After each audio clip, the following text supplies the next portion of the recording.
Hey everyone, Rho here. Today we're discussing the Emperor and Vulkan's relationship.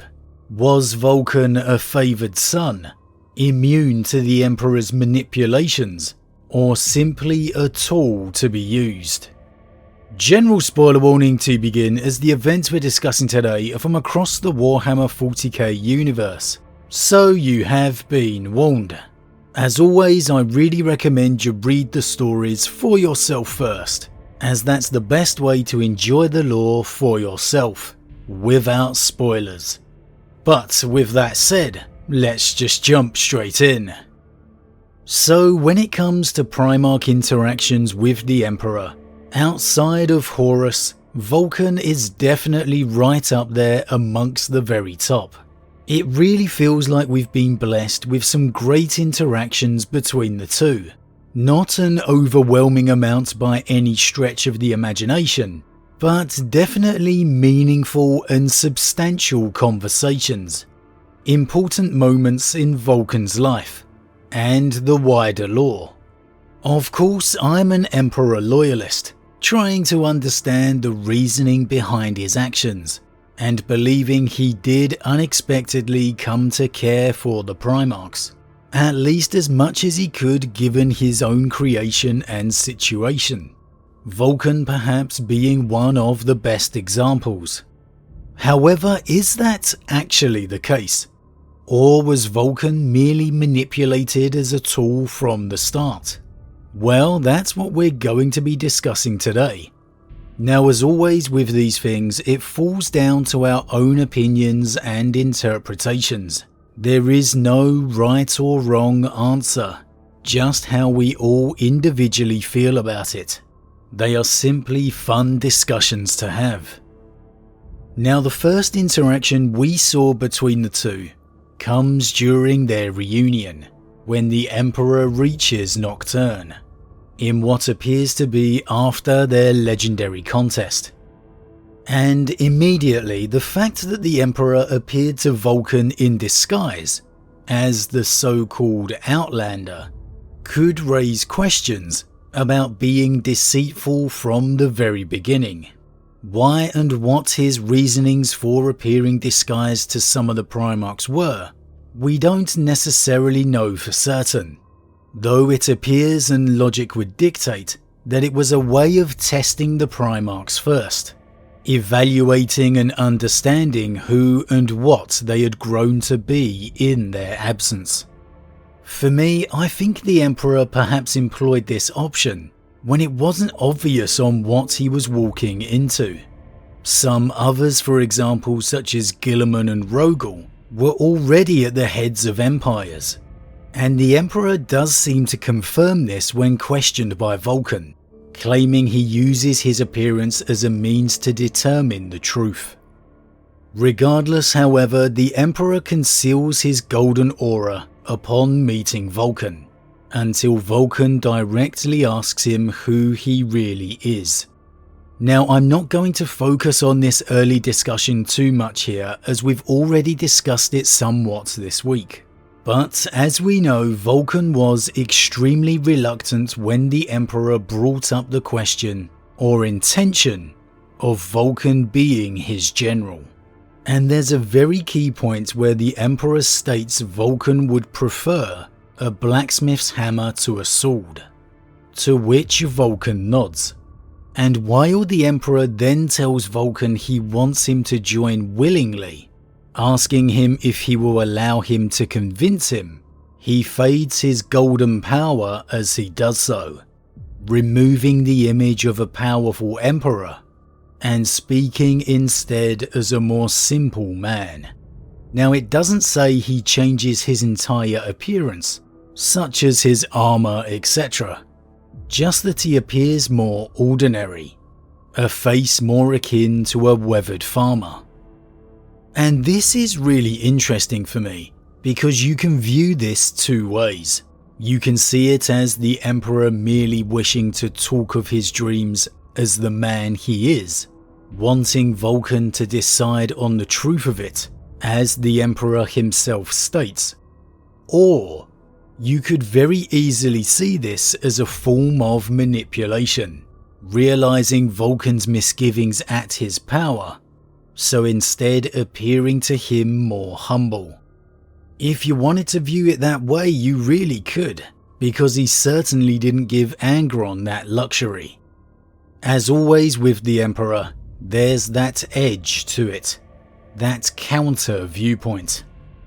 And the rest of this conversation is nothing but an honest conversation, with nothing you can really see as the Emperor not being true to his word. Vulkan wondering and wanting to know about his brothers, and the Emperor answering his questions. From there, as we know, Vulkan ultimately agrees to join the Emperor willingly, leaving to spend many years by his father's side.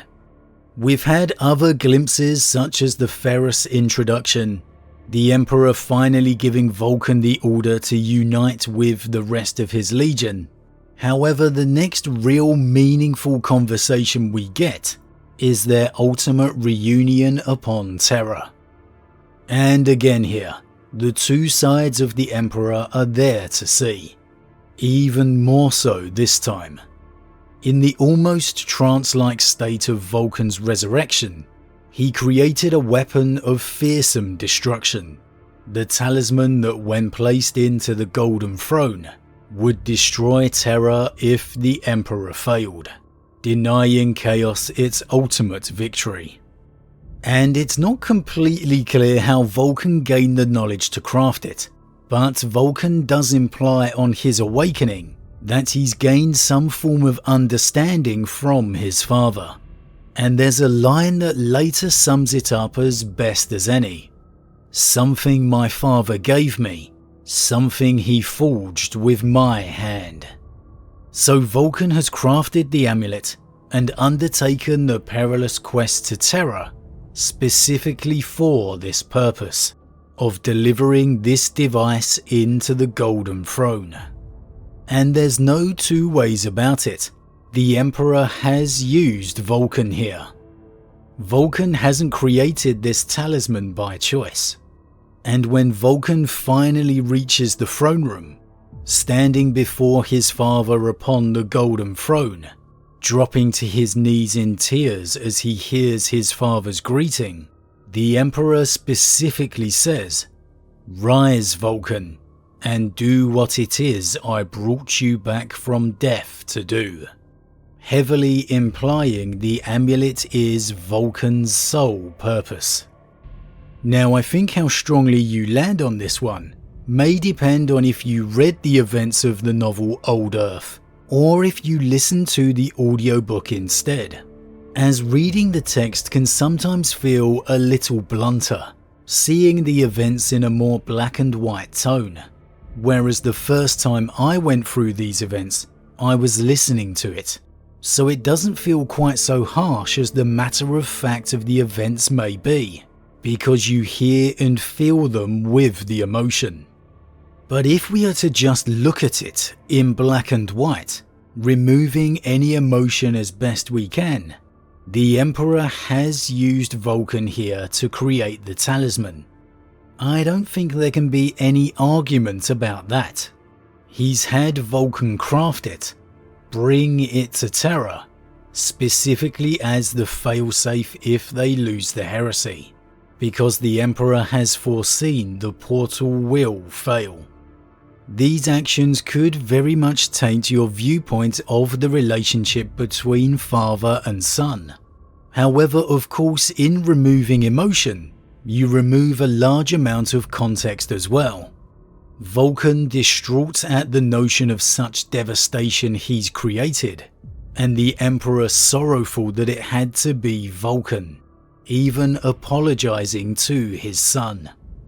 And I think that maybe reveals more of the truth of it, that rather than Vulkan being simply a favoured son, or just a used tool, he was both, as all the Primarchs are.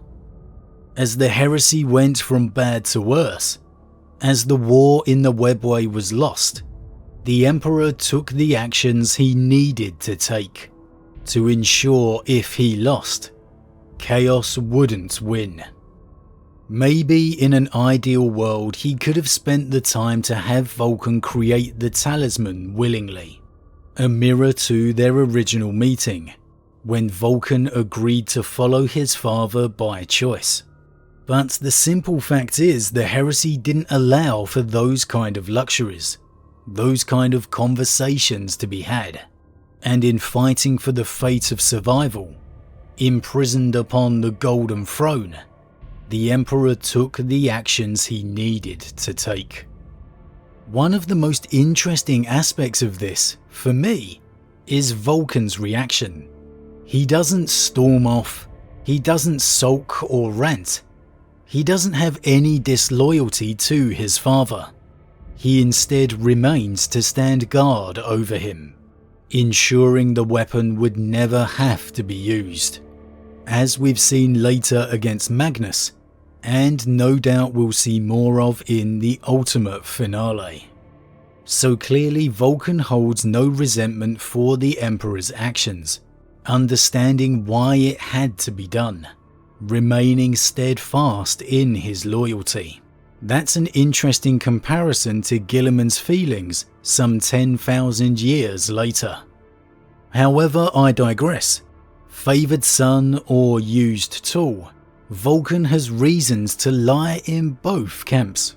Those preferring the colder Emperor will see the facts of his actions, and there's no disputing them.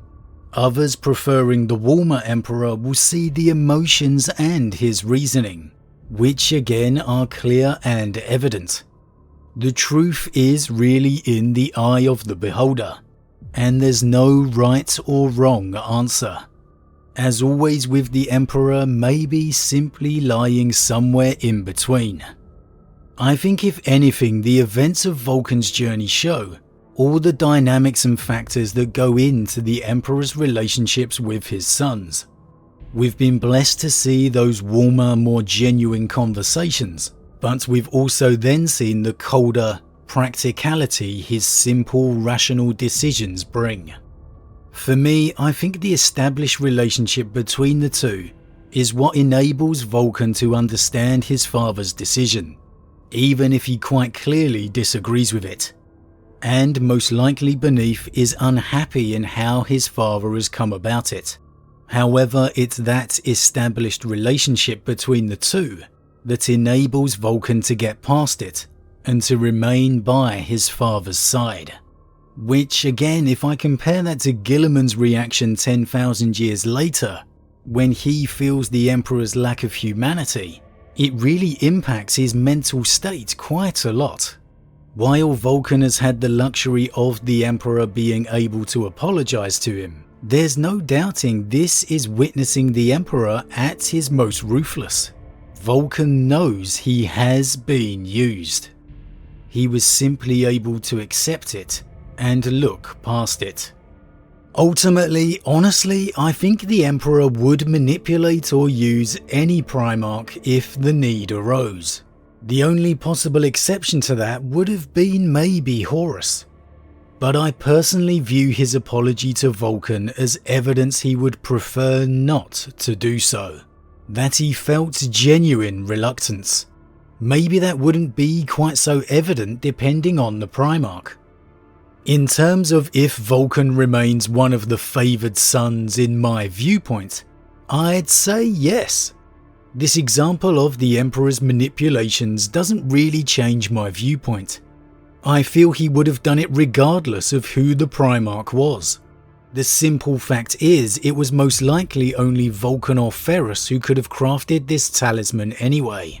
But as we know, Ferrus was no longer in the picture. Maybe that's an added level of sadness, because Ferrus would have most likely created the talisman at the mere request anyway, not needing to be used in the manner Vulkan was. But as always everyone, what do you think? Was Vulkan a favoured son, or was he manipulated from the very beginning? Was he able to look past his father's actions because of the relationship they'd established? Or did he simply have no other choice? Did the Emperor appear to his sons in the very beginning in disguise? as a way of discovering the truth like he says, or is it more evidence of him simply manipulating his sons? As always, leave your thoughts in the comments below, I love to read them. Huge thank you to all my subscribers, your support truly means a lot to me, it really does. If you're new, please consider subscribing to help the channel grow. And if you enjoyed this particular vid, then why not drop a like on it too. But with that said, I am off, and I'll see you all again real soon.